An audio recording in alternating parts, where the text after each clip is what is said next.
नमस्कार. मी नरेंद्र पाटील इंगळे, राहणार किंगखेड, तालुका अकोट, जिल्हा अकोला. आज विदर्भासाठी आणि संपूर्ण महाराष्ट्रासाठी आजचा हवामान अंदाज.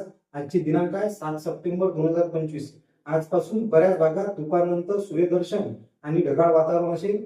आजपासून 7 सप्टेंबर ते 12 सप्टेंबर या कालावधीत विदर्भातील अनेक भागात, मग पश्चिम विदर्भात अकोला, अमरावती, बुलढाणा, यवतमाळ आणि वाशिम, तसेच पूर्व विदर्भात नागपूर, भंडारा, गोंदिया, चंद्रपूर, गडचिरोली आणि वर्धा, पूर्व विदर्भातील काही भागात आजपासून सूर्यदर्शन असेल, तर काही भागात आजही पावसाची शक्यता आहे. पण पश्चिम विदर्भातील अनेक भागामध्ये आज दुपारनंतर सूर्यदर्शन आणि ढगाळ वातावरण असेल.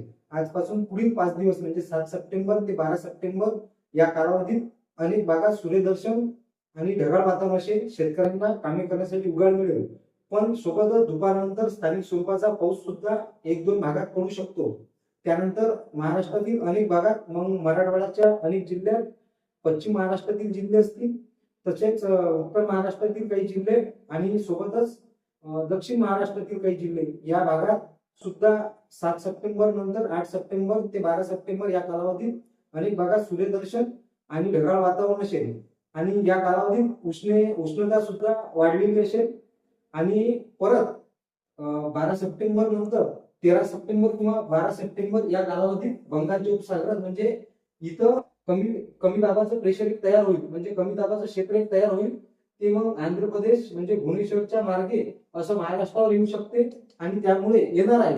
त्यामुळे महाराष्ट्रातील बराच भाग 12 सप्टेंबर नंतर 13 सप्टेंबर ते 19 सप्टेंबर संपूर्ण भाग महाराष्ट्राचा व्यापेल अशी परिस्थिती आहे. त्यामुळे अनेक ठिकाणी नदी नाले वाहतील किंवा जोरदार पाऊस होणार आहे. मग विदर्भातील संपूर्ण भाग असेल, मराठवाड्यातील संपूर्ण भाग, उत्तर महाराष्ट्रातील धुळे, नंदुरबार, नाशिकचा भाग आणि पश्चिम महाराष्ट्रातील अनेक जिल्हे यात सुद्धा पाऊस होणार आहे. मग 13 सप्टेंबर ते 19 सप्टेंबर या कालावधीत अनेक भागात पाऊस होणार आहे. त्यामुळे शेतकऱ्यांनी या 4-5 दिवसात आपल्या शेतीच्या कामाचे नियोजन करावे. आणि सोबतच यानंतर पुढे परत एकदा मुसळधार पाऊस, तर कुठे जोरदार पाऊस येणार आहे.